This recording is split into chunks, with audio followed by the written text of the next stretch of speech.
Hello दोस्तों, मैं doctor Poonam Bagi, associate professor of psychology, government college for girls, Palwal, Kurukshetra से। आज का हमारा टॉपिक है destigmatizing mental health, breaking barrier to wellbeing. इस टॉपिक को समझने में सबसे पहले हम बात करेंगे हेल्थ की, कि हेल्थ क्या है। हमारे स्वास्थ्य को कि जब हम परिभाषा देते हैं तो उसमें हम कहते हैं कि अगर हमारे शरीर में कोई भी बीमारी नहीं है तो हम स्वस्थ हैं, लेकिन ये स्वास्थ्य नहीं है। स्वास्थ्य का अर्थ केवल बीमारियों की अनुपस्थिति नहीं है, बल्कि यह शारीरिक, मानसिक और सामाजिक दृष्टि से पूर्ण कल्याण की स्थिति है। अब मानसिक स्वास्थ्य और जो शारीरिक स्वास्थ्य है उसमें के जो रिलेशनशिप को अगर हम समझें तो ये बाई डायरेक्शनल है और इनका जो रिलेशनशिप है बहुत ही कॉम्प्लेक्स है। एक दूसरे के ऊपर इंटर रिलेशनशिप है इनका। जैसे फिजिकल हेल्थ हमारे मानसिक स्वास्थ्य को और मानसिक स्वास्थ्य हमारा फिजिकल स्वास्थ्य को यानी कि शारीरिक स्वास्थ्य को प्रभावित करता है। हमारा जो मेंटल हेल्थ है इसकी परिभाषा को जानने के लिए एक आम आदमी के हिसाब से अगर हम बात करें तो मानसिक स्वास्थ्य की एक अलग ही परिभाषा देता है। लेकिन मानसिक स्वास्थ्य एक ऐसी स्थिति है जिसमें व्यक्ति मानसिक रूप से स्वस्थ होता है, जिससे वह जीवन की चुनौतियों का सामना कर सकता है और अपनी क्षमताओं को समझ सकता है, अपनी योग्यताओं को समझ सकता है, सीख सकता है, अच्छे से अपना काम जो है वो ढंग से कर सकता है और अपनी जो कम्युनिटी है उसके अंदर कंट्रीब्यूट कर सकता है। अब हमारा जो मानसिक स्वास्थ्य है वो हमारे ऊपर क्या प्रभाव डालता है या इसकी क्या इम्पोर्टेंस है, इसकी बात हम करते हैं। तो इसके लिए जैसे हमने अभी बताया कि एक व्यक्ति अगर मानसिक रूप से स्वस्थ है तो अपनी जो डेली लाइफ की एक्टिविटीज़ हैं उनको वो अच्छे से कर पाता है, यानी कि हमारी डेली लाइफ के ऊपर हमारे मानसिक स्वास्थ्य का डायरेक्ट इम्पैक्ट होता है। हमारा वर्क और प्रोडक्टिविटी है वो भी हमारे मानसिक स्वास्थ्य के ऊपर निर्भर करती है। हमारी जो एजुकेशन है और हमारी जो लर्निंग है उसके ऊपर भी हमारे मानसिक स्वास्थ्य का प्रभाव पड़ता है। हम अच्छे से शिक्षा ग्रहण कर सकते हैं, अच्छे से सीख सकते हैं, इसकी तभी हम मानसिक रूप से स्वस्थ हैं।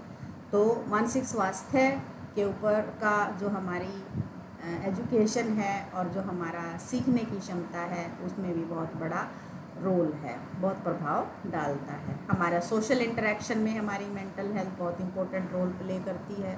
हम दूसरे लोगों से संबंध जब बनाते हैं आपस में, हम एक दूसरे के साथ जो हमारे इंटरेक्शन होता है, तो if we are mentally healthy तो हमारा इंटरेक्शन जो है वो बहुत अच्छा रहेगा। अब हमारे सामने एक चैलेंज आता है कि जो हमारा मानसिक स्वास्थ्य है, मेंटल हेल्थ केयर जो सर्विसेज हैं वो इंडिया में, उसमें सबसे बड़ा चैलेंज क्या है कि जो सोसाइटी है उसमें मानसिक स्वास्थ्य की देखभाल की बहुत बड़ी आवश्यकता है। लेकिन मैं यहाँ पर जोर देना चाहूँगी कि जो आम जनता है, लेमैन पर्सन है, या उनको जो है आपकी मनोवैज्ञानिक जो पीड़ा है, इफ़ यू आर साइकोलॉजिकली इल, अगर आपको कोई मानसिक परेशानी है तो आप चिकित्सीय हस्तक्षेप वो नहीं लेते हो, यानी कि आप डॉक्टरी सलाह ना लेना सबसे बड़ा जो चैलेंज है हमारी जनरल पॉपुलेशन के ऊपर। तो अब क्या है कि हम सबको पता है कि मानसिक स्वास्थ्य की देखभाल हमारे लिए बहुत ज़्यादा ज़रूरी है, क्योंकि ये डायरेक्टली हमारे जो स्वास्थ्य, जो फिजिकल एक्टिविटी है, डे टू डे लाइफ की एक्टिविटीज़ है, उसके ऊपर प्रभाव डालता है। लेकिन हम क्या हैं कि हम परेशान हैं, किसी से बात नहीं करते हैं, किसी की सलाह नहीं लेते हैं, किसी की भी, कौन, साइकोलॉजिस्ट या साइकेट्रिस्ट की। अगर हम इन लोगों से बात नहीं करेंगे, पुअर अंडरस्टैंडिंग हमारे अंदर रहेगी कि भाई हम तो ठीक हैं, और ये हमारे अंदर एक बहुत बड़ा स्टिग्मा है कि अगर हम किसी मानसिक स्वास्थ्य प्रोफेशनल से बात करेंगे तो लोग हमें पागल समझेंगे या सोसाइटी हमें वो टैग दे देगी। तो ये हमारे लिए सबसे बड़ा एक चैलेंज बन जाता है। अब हमारी मेंटल हेल्थ और मेंटल इलनेस में डिफरेंस अगर हम समझेंगे तभी हम इस स्टिग्मा से दूर हो पाएंगे। तो अब क्या है कि हम लोग कह देते हैं कि एक पर्सन जो है मेंटली हेल्दी नहीं है ना, और एक पर्सन मेंटली इल है। तो इनमें अंतर है, क्या है कि सभी एवरीवन हैज़ मेंटल हेल्थ, सबके पास है मेंटल हेल्थ, लेकिन everyone receives a diagnosis involving a mental illness. कहने का मतलब क्या है कि एक व्यक्ति जो है वो मानसिक रूप से स्वस्थ उसका स्वास्थ्य है उसके पास, लेकिन मेंटल इलनेस जब तक उसकी डायग्नोसिस नहीं हुई है, किसी भी बीमारी का नाम, किसी मानसिक बीमारी का नाम उसको नहीं दिया गया है, तब तक हम उसको मेंटली इल नहीं कह सकते।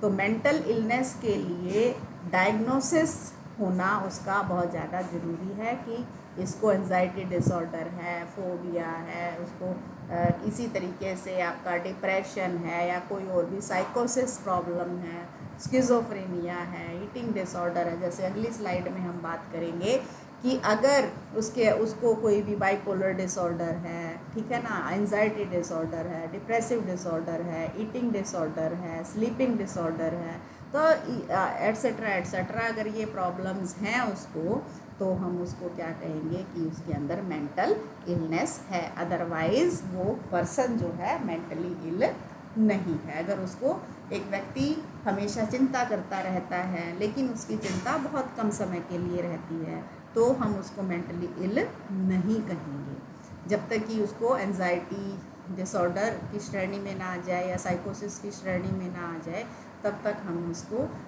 मेंटली इल नहीं कहेंगे। कुछ फैक्टर्स हैं जो कि हमारी मेंटल हेल्थ को प्रभावित करते हैं। जैसे हमें पता है कि हमारा मेंटल हेल्थ जो है वो बहुत ही कॉम्प्लेक्स है।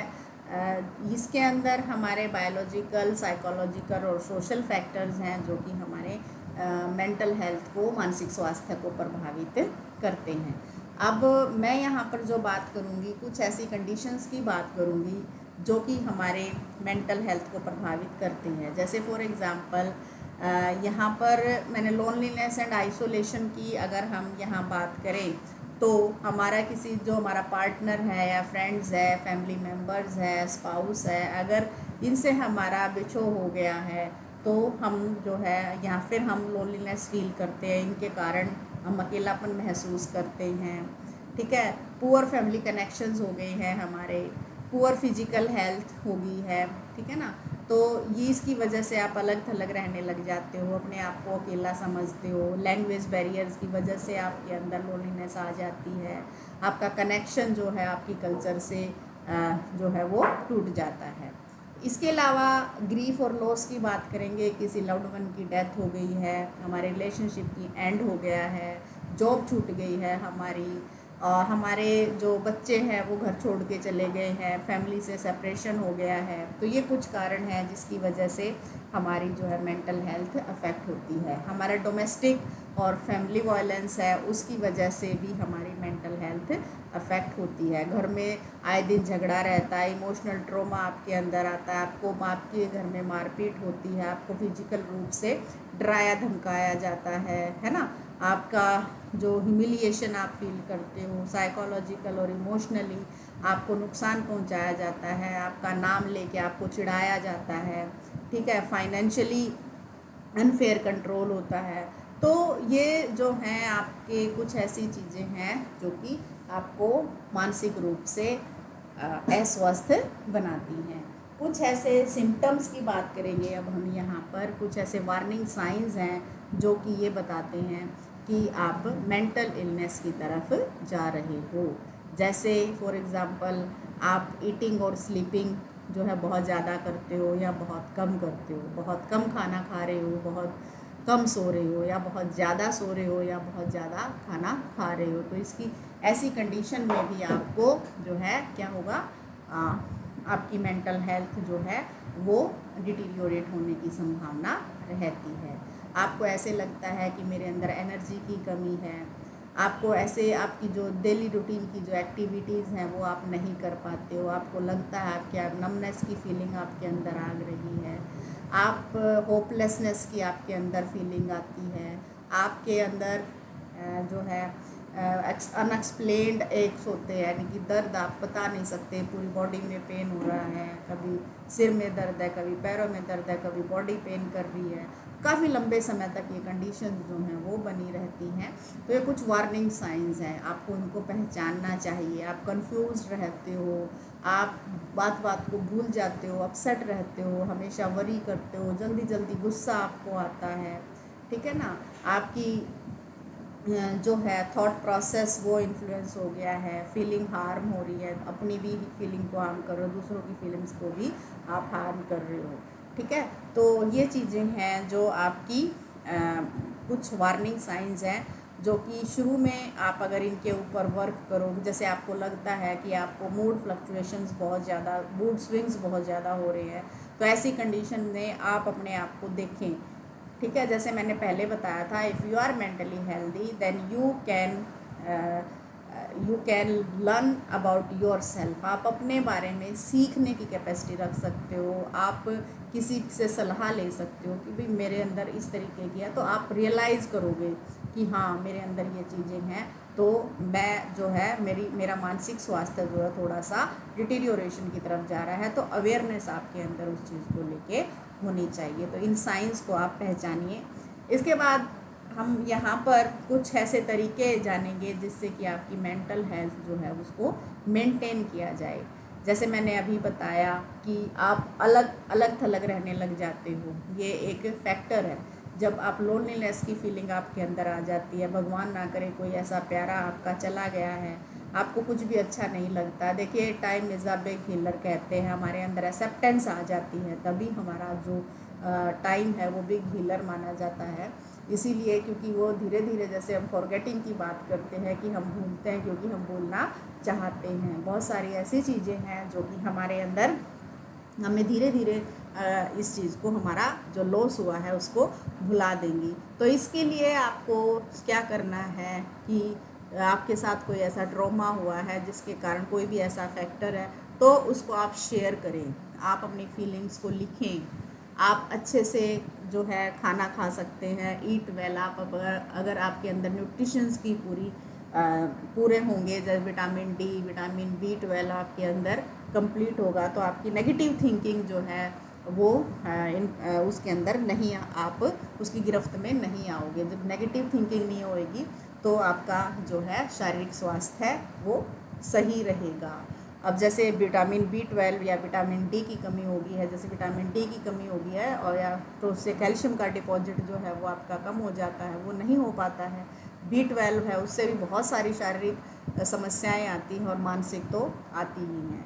तो आप इस अगर अच्छे से खाना खाओगे, ईट वेल का मतलब ये नहीं है कि आपने जो है भरपेट खाना खाना है, बल्कि न्यूट्रिशियस आप डाइट लेंगे तो आप अपनी मेंटल हेल्थ को अच्छा रख पाओगे। आप एक्टिव रहेंगे किसी न किसी रूप में, आप एक्सरसाइज कीजिए फ्रेंड्स, चाहे आप योगा करें, जिम जाएं, घूमें फिरें, ठीक है ना। अपने आप को किसी भी तरीके से एक्टिव रखें, आप बागबानी कर सकते हैं, आप अपने दोस्तों के साथ टहलने जा सकते हैं, मॉर्निंग इवनिंग वॉक कर सकते हैं, आप एरोबिक एक्सरसाइज कर सकते हैं।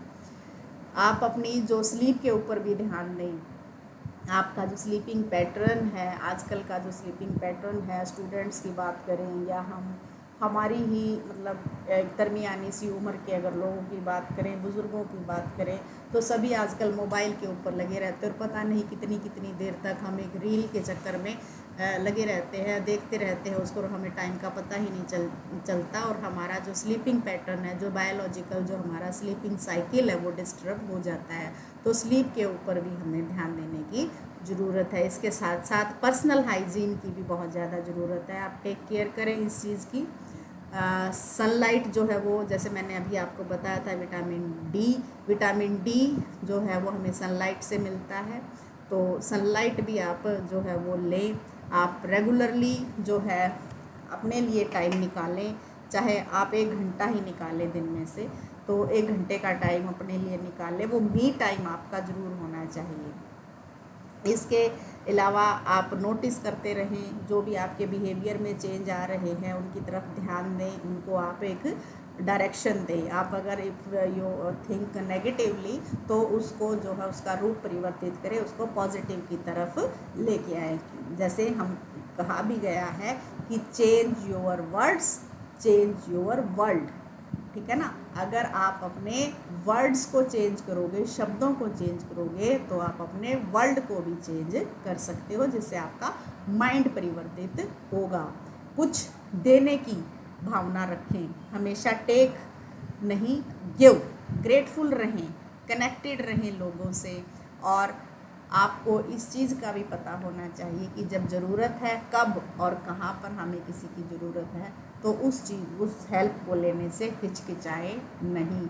और साथियों, मैं आपसे एक अपील करना चाहूँगी कि हम जो है ऐसे व्यक्ति की हेल्प ना लें जो कि आपका मजाक उड़ाए, जो कि आपकी जो है बात को, जो आपने सीक्रेट शेयर किया है, उसको कहीं पर भी फैलाए, बल्कि ऐसे व्यक्ति की सलाह लें जो आपका प्यारा हो, जिसके आप पर पूरा विश्वास हो। या फिर अगर आपकी फैमिली में कोई ऐसा फैमिली मेम्बर नहीं है, आपका कोई दोस्त मित्र नहीं है, तो आप एक मनोवैज्ञानिक की सहायता लें। बहुत सारे ऐसे नंबर हैं जो कि टोल फ्री नंबर्स हैं, हम आपको आगे बताएंगे उनमें कि कौन कौन से ऐसे टोल फ्री नंबर्स हैं जो कि जिन पे कि आप कॉल कर सकते हैं। आप गूगल करेंगे तो आपको बहुत सारे नंबर मिलेंगे। नेक्स्ट वीडियो में मैं आपसे शेयर करूँगी। तो दोस्तों, इन्हीं शब्दों के साथ एक नेल्सन मंडेला जी की वर्डिंग है। वो कहते हैं कि it always seems impossible until it's done. इसी वर्डिंग के साथ मतलब कुछ भी ऐसा इम्पॉसिबल नहीं है, जब तक वो नहीं किया जाता तब तक वो हमेशा इम्पॉसिबल लगता है। जब आप अपनी राह पे कदम रखते हैं तो अपने आप को ठीक करने की राह पे, अपनी मंजिल की तरफ जब आप एक कदम बढ़ाते हैं, तो वो इम्पॉसिबल चीज़ें जो हैं वो दूर हो जाती हैं और आपको एक रास्ता साफ नज़र आता है। तो इन्हीं शब्दों के साथ थैंक यू वेरी मच।